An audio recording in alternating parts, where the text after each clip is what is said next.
Hello students, এডুমান্ত্রা YouTube চ্যানেলের আরও একটা ইম্পর্টেন্ট এবং ইনফরমেটিভ সেশনে তোমাদেরকে মোস্ট ওয়েলকাম। আজকের ভিডিওটাতে আমরা আলোচনা করব খুবই গুরুত্বপূর্ণ একটা টপিক নিয়ে, কাল্পসার প্রজেক্ট। এই কাল্পসার প্রজেক্টটা কিন্তু ইন্ডিয়ার মধ্যে এরকম প্রথম মাল্টিপারপাস প্রজেক্ট হতে চলেছে যেখানে সমুদ্রের ওপর দিয়ে আমরা কিন্তু একটা ড্যাম বানাতে চলেছি। এবং এটা কোথায় হচ্ছে না, গুজরাটের গালফ অফ খাম্বাতে হচ্ছে। তো এই যে কাল্পসার প্রজেক্টটা হচ্ছে, এটা ইন্ডিয়ার মধ্যে কিন্তু এরকম প্রথম প্রজেক্ট যেটা সমুদ্রের ওপর আমরা বানাচ্ছি। তাহলে সেটা কি কি কারণের জন্য আমাদের কাছে ইম্পর্টেন্ট এবং সেটা বানাতে গিয়ে আমাদের কি কি প্রবলেম ফেস করতে হবে সেগুলো নিয়ে আজকে একটু ডিসকাস করব। তো এই কাল্পসার প্রজেক্টটা বানানোর ফলে আমরা কিন্তু দেখব যে সুরাট এবং ভাবনগর এই দুটো জায়গার মধ্যে ডিস্টেন্স কিন্তু প্রায় হাফ হয়ে যাবে, অর্থাৎ আমাদের কমিউনিকেশন কিন্তু আরও ফাস্ট হবে। এবং এই প্রজেক্টটাকে সাকসেসফুলি কিন্তু বিল্ড আপ করার জন্য আমাদের ইন্ডিয়ার প্রাইম মিনিস্টার সম্প্রতি নেদারল্যান্ড ভিজিট করেছিলেন, কারণ নেদারল্যান্ডের হেল্প নিয়ে আমরা এই প্রজেক্টটা বানাতে চলেছি। কারণ নেদারল্যান্ড অলরেডি সমুদ্রের ওপরে এরকম ড্যাম দিয়ে একটা মাল্টিপারপাস প্রজেক্ট বানিয়ে ফেলেছে। তো এই প্রজেক্টটা কমপ্লিট হলে আমরা অনেকগুলো কিন্তু এর থেকে বেনিফিট পাবো। প্রথম কথা হচ্ছে, গুজরাটের বা সৌরাষ্ট্র রিজিয়নের যে ইকোনমিক কন্ডিশন সেটা কিন্তু আরও বেটার হবে। তার সাথে সাথে আমরা প্রচুর পরিমাণে ফ্রেশ ওয়াটার ইউটিলাইজ করতে পারবো। এবং এর সাথে তোমাদের তো বললাম যে ট্রান্সপোর্ট কমিউনিকেশনটাও অনেকটা ফাস্ট হয়ে যাবে। তার সাথে সাথে এই রিজিয়নে যে ফ্রেশ ওয়াটারের একটা স্কারসিটি রয়েছে সেটাও কিন্তু আমরা ফুলফিল করতে পারবো, কারণ গ্রাউন্ড ওয়াটারকেও আমরা কিন্তু ধীরে ধীরে আবার রিচার্জ করতে পারবো। তো চলো এই কাল্পসার প্রজেক্ট নিয়ে আজকে আমরা কিন্তু ডিটেলসে জেনে নিই, কারণ এটা রিলেটেড আগামী কম্পিটিটিভ এক্সামে কিন্তু কোশ্চেন তোমাদেরকে করা হবে। তো আজকের মেন টপিকে যাওয়ার আগে তোমাদেরকে একবার বলে দিই যে এডুমান্ত্রায় WBCS 2025কে টার্গেট করে কিন্তু ফ্রেশ ব্যাচ অলরেডি স্টার্ট হয়ে গেছে, যেখানে প্রথম থেকে কিন্তু মেন্স ওরিয়েন্টেড কনসেপচুয়াল ক্লাস হচ্ছে। প্রত্যেকটা সাবজেক্টের আলাদা আলাদা এক্সপিরিয়েন্সড ফ্যাকাল্টিরা লাইভ ক্লাস নিচ্ছেন। তার সাথে সাথে তোমরা এই ক্লাসগুলোর রেকর্ডিংও পেয়ে যাবে। যে কোনো দিন তোমরা কিন্তু পরেও চাইলে আগে হয়ে যাওয়া ক্লাসগুলো অ্যাক্সেস করতে পারবে। এবং তার সাথে সাথে ক্লাস নোটস বলো, স্টাডি মেটেরিয়াল বলো, সেসব তো প্রোভাইড করা হবেই। এর সাথেও রয়েছে কিন্তু হাজার হাজার MCQ প্র্যাকটিস সেট। তো তোমরা যারা যারা ইন্টারেস্টেড আছো তারা অবশ্যই এডুমান্ত্রার সাথে কন্ট্যাক্ট করো আরও ডিটেলসে যদি জানতে চাও। এবং পাশাপাশি WBCS 2024 মেন্সকে ফোকাস করেও কিন্তু স্পেশাল ব্যাচ অলরেডি এডুমান্ত্রায় স্টার্ট হয়ে গেছে, যেখানে কিন্তু মেন্সের জন্য ইম্পর্টেন্ট যে টপিকগুলো সেগুলোর ওপরে লাইভ ক্লাস হচ্ছে। তার সাথে সাথে অবশ্যই ক্লাস রেকর্ডিংয়ের সুবিধা এবং স্টাডি মেটেরিয়াল তোমরা পেয়ে যাচ্ছ। তার সাথে মেন্স ওরিয়েন্টেডও কিন্তু রয়েছে প্রচুর মক টেস্ট। তাই তোমরা যারা WBCSকে পাখির চোখ করছো, 2025 হোক অথবা 2024 মেন্স, ইন্টারেস্টেড থাকলে এডুমান্ত্রার সাথে যোগাযোগ করো। চলো আমরা আমাদের টপিকে আজকে চলে আসি। তাহলে প্রথম আমরা দেখে নিই যে এই যে কাল্পসার, এটার মানে কি না। কাল্প মানে তোমরা জানো যে আমরা কল্পনা বলতে যেটা বোঝাই আর কি, অর্থাৎ আমাদের যে উইশ, অর্থাৎ ফুলফিলিং ডিজায়ার্স। আর সরোবর মানে তোমরা জানো যে লেক। তাহলে কাল্পসার এটা শর্ট ফর্ম কি না, আমাদের এক কল্পনার সরোবর। ঠিক আছে, তাহলে বিগ প্ল্যান মানে মেন প্ল্যানটা কি, তাহলে মেন প্ল্যান হচ্ছে যে গুজরাটের তোমরা যদি দেখো যে গালফ অফ খাম্বাত যে রিজিয়ানটা, সেই গালফ অফ খাম্বাত রিজিয়ানে আমরা যদি দেখি তাহলে সবরমতী, মাহি, নর্মদা, তাপি এই রিভারগুলো প্রচুর পরিমাণে ফ্রেশ ওয়াটার কন্ট্রিবিউট করে। কিন্তু যেহেতু এটা অ্যারাবিয়ান সি এর সাথে কানেক্টেড, তাই জন্য এখানে ওয়াটারটা পুরোটাই কিন্তু আলটিমেটলি স্যালাইন হয়ে যায়। সেই স্যালাইন ওয়াটারটাকে আমরা কিন্তু ডাইরেক্ট ইউটিলাইজ করতে পারি না। তো সেই জন্য আমরা দেখছি যে যদি এই গালফ অফ খাম্বাত রিজিয়ানে আমরা একটা ড্যাম দিয়ে দিই, তাহলে পরে এই যে রিভারগুলোর ফ্রেশ ওয়াটার সেটা ডাইরেক্টলি কিন্তু সি ওয়াটারের সাথে মিক্স আপ হতে পারবে না। তার ফলে এখানে একটা ফ্রেশ ওয়াটার স্টোরেজ বা রিজার্ভার তৈরি হবে, যেইটার ওয়াটারটাকে আমরা বিভিন্ন পারপাসে কিন্তু ইউটিলাইজ করতে পারবো। তাহলে এখানে 60 কিলোমিটার লম্বা একটা ড্যাম যেটা অ্যাক্রস গালফ অফ খাম্বাত আমরা বানাতে চলেছি, সেটাই হচ্ছে এই কাল্পসার প্রজেক্ট। এবং দেখতে পাচ্ছ যে এই ভাবনগর থেকে আমাদের দহেজ এই দুটো জায়গাকে কিন্তু কানেক্ট করতে পারবে এই ড্যামটা কমপ্লিট হয়ে গেলে, যেটা অলমোস্ট 60 কিলোমিটার লম্বা হবে। তাহলে মেন গোল এটাই যে সি ওয়াটারটাকে ইন্টিরিয়ারে, অর্থাৎ গালফ অফ খাম্বাতের ইন্টিরিয়ারে আসতে বাধা দিলে আমরা এই রিভারগুলোর যে ফ্রেশ ওয়াটারটা সেইটাকে এক জায়গায় স্টোর করে বিভিন্ন পারপাসে ইউটিলাইজ করতে পারবো। এবং এই প্রজেক্টটা যদি কমপ্লিট হয়ে যায় তাহলে এটা কিন্তু ওয়ার্ল্ডের মধ্যে biggest man-made fresh water lake হবে, এবং ইন্ডিয়ার মধ্যেও এরকম প্রথম প্রজেক্ট হবে যেটা আমরা সমুদ্রের ওপরে ড্যাম বানিয়ে তৈরি করছি। ঠিক আছে। তো চলো এই প্রজেক্টটা সম্বন্ধে আরও কিছু ইম্পর্টেন্ট পয়েন্ট আমরা দেখে নিই। তাহলে প্রথম কথা হচ্ছে এই প্রজেক্টটার দরকার কী ছিল, কারণ 60 কিলোমিটার লম্বা ড্যাম বানানো এটা আর মুখের কথা নয়, এবং প্রচুর ইনভেস্টমেন্টও এখানে আমাদের করতে হবে। তাহলে সেখান থেকে আমরা বেনিফিটেড কী কী পাচ্ছি, অথবা কী কী প্রবলেম আমরা ফেস করেছি যে কারণে আমরা বলছি যে না এই প্রজেক্টটা এখানে বানানো দরকার। তাহলে প্রথম কথা হচ্ছে ওয়াটারের শর্টেজ। তাহলে এই যে সৌরাষ্ট্র এবং কাছ রিজিয়ানটা, এই রিজিয়ানটা কিন্তু গুজরাটের প্রায় 60% ল্যান্ড অকুপাই করে রয়েছে, কিন্তু এই জায়গাটায় কিন্তু খুব কম রেনফলও হয়ে থাকে। এবং তোমরা জানো যে রান অফ কাচ এটাও একটা বিরাট বড় একটা ডেজার্ট টাইপের, আমরা হোয়াইট ডেজার্ট বলে থাকি বা সল্ট ডেজার্ট বলে থাকি। তো সেই জায়গায় কিন্তু খুবই কম রেনফল হয়ে থাকে সারা বছর, তাই জন্য অলমোস্ট একটা ড্রাউট লাইক কন্ডিশন কিন্তু ফ্রিকুয়েন্টলি আমরা এই রিজিয়ানে দেখতে পাই। এই রিজিয়ানটা এমনিও এরিড রিজিয়ান। তাহলে এখানে ওয়াটারের একটা সবসময় শর্টেজ রয়েছে। যদি এই প্রজেক্টটা কমপ্লিশন হয় তাহলে এর রিজার্ভারে যে huge amount of fresh water আমরা স্টোর করতে পারবো, সেটাকে ইউজ করে আমরা কিন্তু এই ওয়াটার শর্টেজের প্রবলেমটা কিছুটা হলেও মোকাবিলা করতে পারবো। নেক্সট হচ্ছে যে গ্রাউন্ড ওয়াটার। গ্রাউন্ড ওয়াটারের ক্ষেত্রেও দেখা গেছে যে প্রচুর পরিমাণে গ্রাউন্ড ওয়াটার আমরা কিন্তু অলরেডি শেষ করে ফেলেছি। সেটা শুধুমাত্র গুজরাট নয়, ইন্ডিয়ার বিভিন্ন রিজিয়ানে আমরা এই প্রবলেমটা দেখতে পাই। আমাদের ওয়েস্ট বেঙ্গলেও গ্রাউন্ড ওয়াটার লেভেল অনেক নিচে নেমে যাওয়াতেই কিন্তু আর্সেনিক কন্টামিনেশনও হয়েছে। তাহলে এই জায়গাতেও আমরা দেখেছি যে too much pumping, too much irrigation, over ইরিগেশনের কারণে আমরা প্রচুর এরকম ফ্রেশ যে গ্রাউন্ড ওয়াটার সেটাকে অলরেডি নষ্ট করে ফেলেছি। তাহলে যদি এখানে এত বড় একটা ফ্রেশ ওয়াটারের লেক তৈরি করা হয়, তাহলে তার মাধ্যমে ধীরে ধীরে কিন্তু এই গ্রাউন্ড ওয়াটারটাও আবার রিচার্জ হওয়া পসিবল।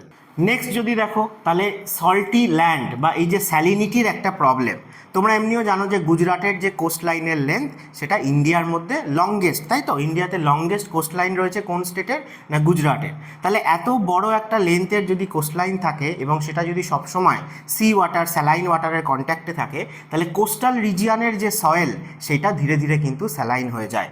তাহলে আজকে এই জায়গাতে আমরা দেখতে পাবো যে এই কোস্টাল রিজিয়ানে যে সমস্ত প্লেন ল্যান্ড রয়েছে বা এগ্রিকালচারাল ল্যান্ড রয়েছে, সেগুলো কিন্তু ধীরে ধীরে আস্তে আস্তে সেই জায়গার সয়েলটা স্যালাইন হয়ে যাচ্ছে, এগ্রিকালচারের জন্য আর সুইটেবল থাকছে না, সয়েলটা আর ফার্টাইল থাকছে না। তো সেই কারণে আমরা ফার্মিংয়ের জন্য বেশি দিন হয়তো এই রিজিয়ানের সয়েলটাকে আর ইউজ করতে পারবো না।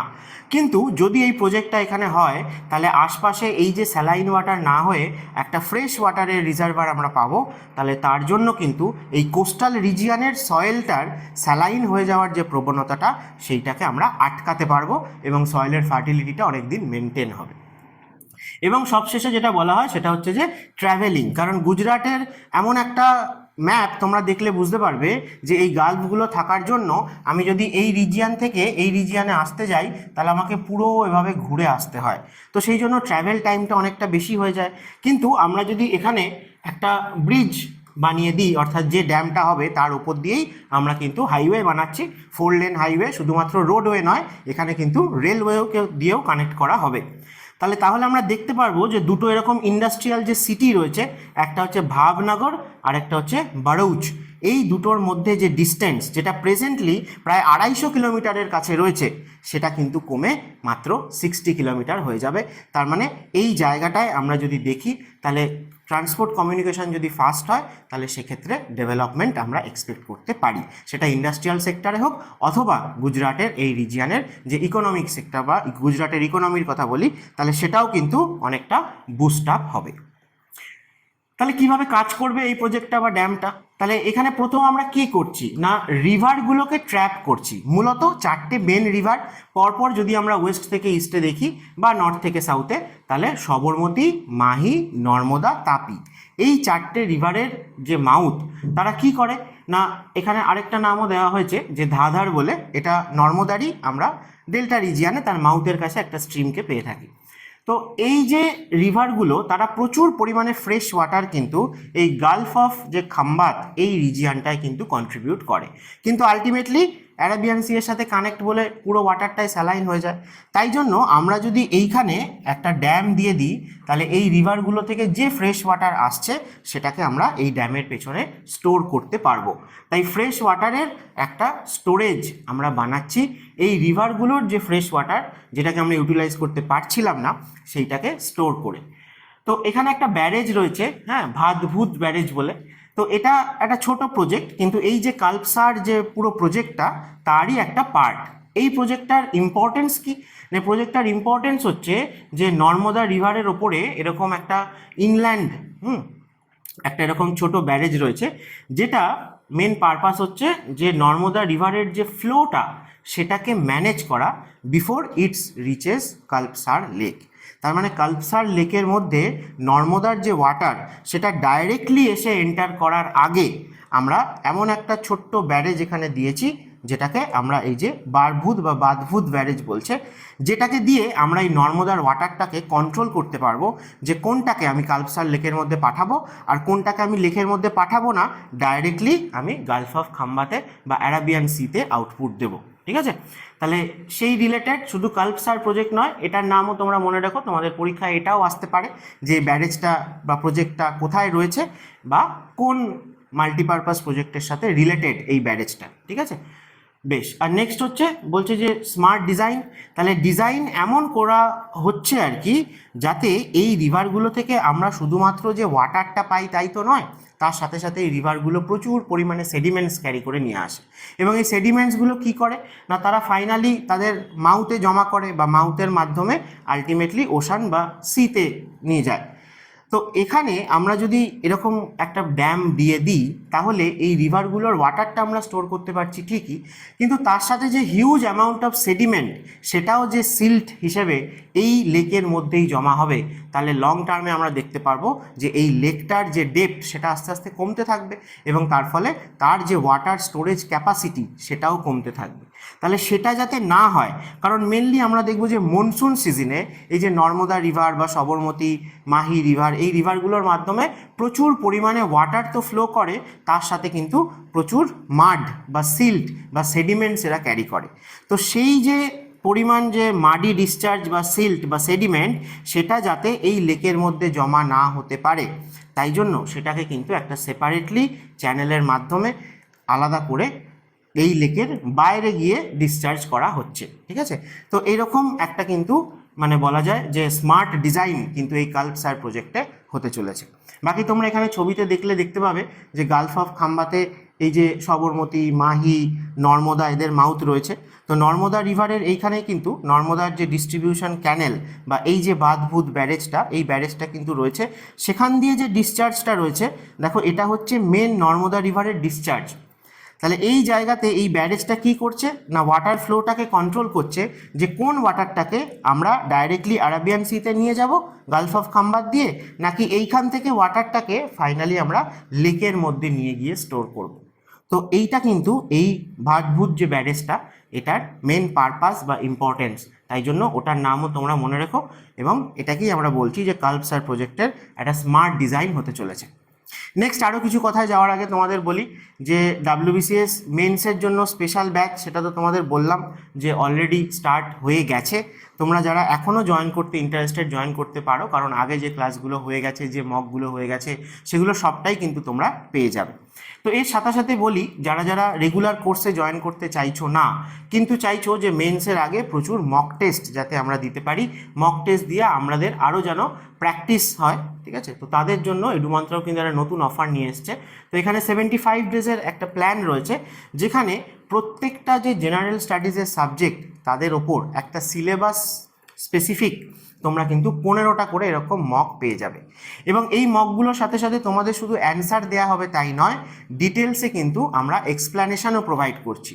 এই এক্সপ্লানেশনগুলো কিন্তু বানানো হয়েছে প্রিভিয়াস WBCS শুধু নয়, অন্যান্য আমাদের যে ইন্ডিয়ার স্টেট PSCগুলো রয়েছে তাদের প্রিভিয়াস ইয়ারকে ভালো করে স্টাডি করে। এবং শুধুমাত্র কারেক্ট যে অপশানটা সেটারই এক্সপ্লানেশন দেওয়া হচ্ছে তা নয়, বাকি আদার্স অপশানগুলো কেন ইম্পর্টেন্ট বা সেখান থেকেও কী কী কোশ্চেন হতে পারে বা আদার অ্যাসোসিয়েটেড ইনফরমেশান কোনটা আমাদের পরীক্ষার পার্সপেক্টিভ থেকে ইম্পর্টেন্ট, সেগুলোও কিন্তু আমরা ডিটেলসে এর অ্যান্সার এবং এক্সপ্লানেশনের মধ্যে দিয়ে দিচ্ছি। তাহলে history, geography, polity, economy, science, GK, current affairs, এগুলোর ওপর তোমরা 15টা করে কিন্তু এরকম উইকলি মক টেস্ট পেয়ে যাবে উইথ অ্যান্সার অ্যান্ড এক্সপ্লানেশান। তার সাথে সাথে ফ্রি যদি তোমরা বলো যে 15টা ম্যাথ সেট এবং 15টা GI সেট, সেটাও কিন্তু তোমরা পেয়ে যাচ্ছ। তাহলে প্রায় 6000 কোশ্চেন উইথ এক্সপ্লানেশন তোমরা কিন্তু এখান থেকে পেয়ে যাবে, এবং এই এক্সপ্লানেশনগুলো তোমরা যদি ভালো করে মেন্সের আগে পড়ে যাও তাহলে তোমাদের পুরো সিলেবাসটাও রিভিশন হয়ে যাবে এবং প্রচুর ইনফরমেশন তোমরা এখান থেকে কিন্তু জানতে পারবে, যেখান থেকে তোমরা প্রচুর কোশ্চেন মেন্সে কিন্তু কমন পাবে। তো তোমরা যদি এই প্যাকেজটা নিতে ইন্টারেস্টেড থাকো তাহলে এডুমান্ত্রার সাথে যোগাযোগ করো। মাত্র 2499-এ তোমরা কিন্তু এই মক টেস্ট সিরিজটা এডুমান্ত্রার থেকে পেয়ে যাবে, যেটা তোমাদেরকে কিন্তু খুবই হেল্প করবে মেন্সে ভালো স্কোর করার জন্য। চলো আমরা ফিরে আসি আমাদের কল্পনার প্রজেক্টে। তাহলে বেনিফিট আমরা কি কি পাচ্ছি আমরা অলরেডি দেখলাম, যে ওয়াটার রিলেটেড, ট্রাভেল রিলেটেড, আমরা এনার্জি রিলেটেডও কিন্তু আলটিমেটলি বেনিফিট পাবো। তাহলে হিউজ ওয়াটার সাপ্লাই, মানে ফ্রেশ ওয়াটার সাপ্লাই আমরা যদি বলি, যে পরিমাণ ফ্রেশ ওয়াটার আমরা কিন্তু এই কাল্পসার লেকের মধ্যে স্টোর করতে পারবো, সেখান থেকে আমাদের ডেলি যে ফ্রেশ ওয়াটারের ডিমান্ড, সেটা ইন্ডাস্ট্রিয়াল সেক্টরে হতে পারে, সেটা এগ্রিকালচার সেক্টরে হতে পারে, এমনকি সেটা হাউস হোল্ড সেক্টরেও হতে পারে। তাহলে সেই যে ওয়াটার, ফ্রেশ ওয়াটারের যে ডিমান্ড, সেটাকে আমরা কিন্তু খুব ইজিলি ফুলফিল করতে পারবো, যেটা আমাদের ডেলি ইউজে লাগে। শর্টার ট্রাভেলের কথা তোমাদের বললামই, যে এই যে ড্যামটা হবে তার ওপর দিয়ে একটা 16 লেন রোড এবং 4 লেন রেলওয়ে কিন্তু আমরা তৈরি করতে চলেছি, যেটা বারৌচ এবং ভাবনগর এই দুজনের মধ্যে 240 কিলোমিটারের ডিস্টেন্সকে কমিয়ে 60 কিলোমিটার করে দেবে। এবং আমরা ইন ফিউচারে যদি দেখি তাহলে গ্রিন এনার্জি এবং ইকোলজির রেসপেক্টেও আমরা কিন্তু অনেকটা বেনিফিট পাবো, কারণ এখান থেকে আমরা প্রায় 2500 মেগাওয়াট মতো সোলার এবং উইন্ড পাওয়ার কিন্তু জেনারেট করতে পারবো। এবং তার সাথে সাথে আগেই বললাম তোমাদের যে আগের যে গ্রাউন্ড ওয়াটার লেভেল ছিল, যেটা অনেকটা এখন নিচে নেমে গেছে, সেটাকে আমরা কিন্তু আবার রিচার্জ করতে পারবো। এবং তার সাথে সাথে গুজরাটের যেহেতু কোস্টলাইন রয়েছে, এখানে মেরিন ফিশারিজ তো অলরেডি করাই হয়ে থাকে, কিন্তু তার সাথে সাথে এই রিজিয়নে একটা হিউজ ফ্রেশ ওয়াটার লেক যখন তৈরি হবে, তখন সেখান থেকে আমরা কিন্তু ফ্রেশ ওয়াটার ফিশারিজ হাবও বানাতে পারবো। ঠিক আছে, তো এই এতগুলো বেনিফিটেড আমরা কিন্তু পেতে পারি এই কাল্পসার প্রজেক্ট থেকে। তো নেক্সট যেটা আসে সেটা হচ্ছে যে এই যে গ্লোবাল হেল্পের কথা তোমাদের বললাম, তাহলে সেই হেল্পটা ইন্ডিয়াকে কে করছে না, এই প্রজেক্টে নেদারল্যান্ড মানে ডাচদের থেকে আমরা কিন্তু হেল্প নিচ্ছি। তার কারণ নেদারল্যান্ড কিন্তু অলরেডি 1932-এ ওয়ার্ল্ডের মধ্যে প্রথম এরকম একটা ড্যাম বা প্রজেক্ট বানিয়েছে, যেটা কিন্তু সমুদ্রের ওপর দিয়ে রয়েছে। এবং তারও মেন পারপাস এটাই ছিল যে স্যালাইন ওয়াটার, সেটা এই যে কোস্টাল রিজিয়নের হিউজ পরিমাণ ল্যান্ডকে আস্তে আস্তে স্যালাইন বানিয়ে দিচ্ছে, সেটাকে আটকানো এই ফ্রেশ ওয়াটারটাকে স্টোর করে। তো নেদারল্যান্ড কিন্তু এই ব্যাপারে যথেষ্ট সাকসেসফুল হয়েছে, সেই জন্য ইন্ডিয়া কিন্তু নেদারল্যান্ডের সাথে চুক্তি করেছে যে এই কাল্পসার প্রজেক্টটা বানানোর ব্যাপারে নেদারল্যান্ড টেকনিক্যাল কিছু হেল্প করবে ইন্ডিয়াকে। ঠিক আছে, চলো সবশেষে আমরা দেখে নিই যে কোনো কিছু একটা করবো বললেই তো এত ইজিলি করা যায় না, সেটা করতে গিয়ে আমাদের অনেক বাধা আসে, অনেক চ্যালেঞ্জেস আসে। তাহলে এই প্রজেক্টটার ক্ষেত্রে এরকম চ্যালেঞ্জেস কী কী রয়েছে এবং কিভাবে আমরা তাকে ওভারকাম করার চেষ্টা করছি। তাহলে প্রথম কথা যেটা বলছিলাম, যে এই যে মাড বা সিল্ট, যে রিভার শুধুমাত্র তো ফ্রেশ ওয়াটার নিয়ে আসে না, তার সাথে হিউজ অ্যামাউন্ট অফ সিল্ট বা সেডিমেন্টও কিন্তু ক্যারি করে নিয়ে আসে। তাহলে এটা আমাদের খেয়াল রাখতে হবে যে আমরা একটা বিশাল বড় ফ্রেশ ওয়াটার লেক বানাচ্ছি ঠিকই, কিন্তু সেই লেকটার নিচে আস্তে আস্তে সেডিমেন্টেশন হয়ে হয়ে তার ডেপথটা, তার ওয়াটার যে স্টোরেজ ক্যাপাসিটিটা, সেটা যেন আস্তে আস্তে কমে না যায়। তাহলে আলটিমেটলি লং টার্মে আমরা কিন্তু বেনিফিটেডটা কম হব, বরং উল্টে আমাদের প্রবলেম অনেক বেড়ে যাবে। নেক্সট চ্যালেঞ্জ 2 হচ্ছে যে পলিউশন। যে এই রিজিয়নে আমরা জানি যে গুজরাটে এমনি প্রচুর এরকম ইন্ডাস্ট্রি রয়েছে, ইন্ডাস্ট্রিয়াল জোন রয়েছে। তো সেই জায়গা থেকে যে টক্সিক ওয়াটার, ঠিক আছে, যে পলিউটেড ওয়াটার, সেইটা যাতে কোনোভাবেই এই কাল্পসার লেকের মধ্যে এসে না পড়ে, সেটা আমাদেরকে দেখতে হবে। কারণ তাই যদি হয় তাহলে এখানকার ওয়াটারটাও আস্তে আস্তে টক্সিকেটেড হয়ে যাবে, এবং তার ফলে তার এফেক্ট কিন্তু আমরা ফ্রেশ ওয়াটার যে ফিশারিজ বলো বা এগ্রিকালচার বলো বা ডেলি যে হাউস হোল্ডে যে ওয়াটার আমরা এখান থেকে সাপ্লাই করব, তার ওপর কিন্তু একটা খুবই বাজে এফেক্ট দেখতে পাবো। তাই এটার দিকে আমাদের খেয়াল রাখতে হবে যে এই ফ্রেশ ওয়াটার লেকটা যাতে পলিউটেড ওয়াটার যাতে এখানে এন্টার করতে না পারে। আর নেক্সট থার্ড চ্যালেঞ্জ যদি আমরা দেখি তাহলে হচ্ছে এনভায়রনমেন্ট এবং ইকোলজি। কারণ এই জায়গার বরাবর গালফ অফ খাম্বাত যেরকম ধরনের নেচারের, অর্থাৎ যেখানে অ্যারাবিয়ান সি থেকে স্যালাইন ওয়াটার তো এন্টার করেই, তার সাথে এই রিভারগুলো থেকে প্রচুর ফ্রেশ ওয়াটারও এন্টার করে। তাই জন্য আমরা এই রিজিয়নটাতে অনেকটা ব্র্যাকিশ ওয়াটার বলতে পারি, অর্থাৎ যে জায়গাটার স্যালিনিটি ফ্রেশ ওয়াটারের থেকে বেশি বাট সি ওয়াটার বা ওশান ওয়াটারের থেকে কম। তাহলে এইটা যে গালফ অফ খাম্বাতের একটা ন্যাচারাল যে ইকোলজি ছিল সেইটা কিছুটা হলেও চেঞ্জ হবে, কিছুটা হলেও ডিস্টার্ব হবে, কারণ আমরা এই জায়গাটাকে পুরোটাই ফ্রেশ ওয়াটার বডি বানাতে চাইছি। তো সেই জন্য এখানকার যে কোস্টাল রিজিয়নের সবথেকে ইম্পর্টেন্ট যদি ভেজিটেশন বলো তাহলে ম্যানগ্রোভ, তাদের ওপরে একটা ইম্প্যাক্ট আসতে পারে, অথবা এখানে যে সমস্ত মেরিন ক্রিয়েচাররা রয়েছে, মেরিন ফিশ শুধুমাত্র নয়, তার সাথে টার্টেল হতে পারে, তার সাথে আরও অন্যান্য বিভিন্ন স্পেসিস, তাদের ওপরেও কিন্তু একটা হার্মফুল এফেক্ট আসতে পারে, এখানকার বায়োডাইভার্সিটি কিন্তু নষ্ট হতে পারে। তো সেটার দিকে আমাদের অবশ্যই খেয়াল রাখতে হবে যে এই প্রজেক্টটার জন্য এখানকার এনভায়রনমেন্ট বা ইকোলজির ওপরে যাতে কোনো থ্রেট না আসে। ঠিক আছে, আচ্ছা, কারেন্ট স্ট্যাটাস কি আছে? তাহলে আমরা যদি দেখি যে বিভিন্ন আমাদের যে এনভায়রনমেন্টাল ক্লিয়ারেন্স বিভিন্ন যারা দেয়, তারা কিন্তু তাদের জন্য আমরা ওয়েট করছি, সেই ক্লিয়ারেন্সগুলো হয়ে গেলে পরে কাজ শুরু হয়ে যাবে। এমনকি ন্যাশনাল গ্রিন ট্রাইব্যুনাল তারাও হয়তো ক্লিয়ারেন্স দেবে, এবং তার সাথে সাথে বিভিন্ন ডাচ যে এক্সপার্টরা রয়েছে তারা এসছেন, ইন্সপেকশন করেছেন এবং ফাইনাল ডিজাইন বানানো চলছে। ঠিক আছে, তাহলে অ্যাকশন প্ল্যান আমরা কি পাচ্ছি না, একটা হচ্ছে যে পলিউশনকে আটকাতে হবে। ঠিক আছে, তাহলে আমাদের সব থেকে বেশি স্ট্রিক্ট হতে হবে এখানে, যাতে জিরো লিকুইড চার্জ রুল, এবং মানে এই যে ইন্ডাস্ট্রিগুলো রয়েছে, যে ফ্যাক্টরিগুলো রয়েছে, সেখান থেকে যাতে কোনো রকম পলিউটেড ওয়াটার বা সলিড ওয়েস্ট বা লিকুইড ওয়েস্ট সেটা উইথাউট ট্রিটমেন্ট এই রিভারগুলোর ওপরে আমরা যাতে ডিসচার্জ না করি, কারণ রিভারের ওয়াটারগুলো পলিউটেড হলে সেটাই এসে কিন্তু এই লেকের মধ্যে জমা হবে।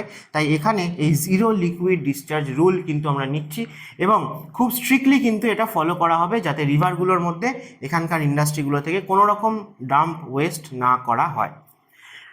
আর আরেকটা অ্যাকশন যেটা আমরা নিচ্ছি সেটা হচ্ছে যে এখানকার যারা লোকাল রয়েছে, লোকাল পপুলেশন যারা রয়েছে, তো তারা তাদের একরকম যে মানে এখানকার যে ডাইভার্সিটি ছিল তার উপর বেস করে তাদের একরকম জব ছিল, একরকম পেশা ছিল, তারা কি কাজের সাথে নিযুক্ত ছিলেন, কিন্তু আজকে এখানকার পুরো ব্যাপারটাই যদি চেঞ্জ হয়ে যায় তাহলে তাদের ওপর কিন্তু একটা এফেক্ট পড়তে পারে, এবং তাদেরকে সেই জন্যই কিন্তু নতুন জব প্রোভাইড করার কথা হয়েছে, এবং তার সাথে সাথে যতটা পরিমাণে ফিনান্সিয়াল হেল্প দরকার এখানের কোস্টাল রিজিয়নে যে সমস্ত ফিশারম্যান রয়েছে বা আরও বিভিন্ন অকুপেশনের সাথে যুক্ত রয়েছে যে সমস্ত লোকাল পিপল, তাদেরকে কিন্তু ফিনান্সিয়াল হেল্প অথবা নতুন কোনো জব সেগুলো প্রোভাইড করা হবে, এমনটাই আমাদের গভর্নমেন্টের তরফ থেকে জানানো হয়েছে।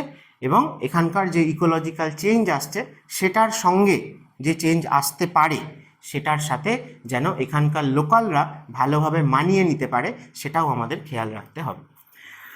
তাহলে সবশেষে আমি এটাই বলতে পারি যে এটা খুবই একটা মহৎ উদ্দেশ্য নিয়ে বানানোর চেষ্টা চলছে, যেটা আলটিমেটলি যদি সাকসেসফুল হয় তাহলে পরে কিন্তু গুজরাটের এই গালফ অফ খাম্বাত রিজিয়নের আশেপাশের চেহারাটা অনেকটাই বদলে যাবে, এবং এই কাল্পসার প্রজেক্টটা ওয়ার্ল্ডের মধ্যে সব থেকে বিগেস্ট এরকম মাল্টিপারপাস প্রজেক্ট তো হয়েই যাবে যেটা সমুদ্রের ওপর বানানো হয়েছে, এবং তার সাথে সাথে এই যে এরিড রিজিয়ন বা ড্রাই রিজিয়ন সেইখানকার যে ওয়াটার শর্টেজ সেটার আমরা কিন্তু একটা পার্মানেন্ট সলিউশন খুঁজে পাবো। তো এই ছিল কাল্পসার প্রজেক্ট এবং তাই রিলেটেড যা যা আমাদের ইম্পর্টেন্ট রয়েছে। আশা করি তোমরা অনেক কিছু জানতে পারলে ভিডিওটা থেকে। যদি তোমাদের ভালো লেগে থাকে তাহলে অবশ্যই ভিডিওটাতে লাইক করো, তোমাদের চেনা জানা বন্ধু বান্ধব যারা কম্পিটিটিভ এক্সামের জন্য প্রিপারেশান নিচ্ছে তাদের সাথে শেয়ার করো, যাতে তারাও উপকৃত হতে পারে, কারণ এই প্রজেক্টটা রিলেটেড তোমরা আগামী যে কোনো কম্পিটিটিভ এক্সামে কিছু না কিছু কোশ্চেন কিন্তু অবশ্যই পেয়ে যাবে। তো এরকমই আরও ইম্পর্টেন্ট এবং ইন্টারেস্টিং ফ্যাকচুয়াল ভিডিও তার জন্য অবশ্যই এডুমান্ত্রা চ্যানেলকে তোমরা সাবস্ক্রাইব করে দিও। দেখা হবে আবার নেক্সট কোনো ভিডিওতে।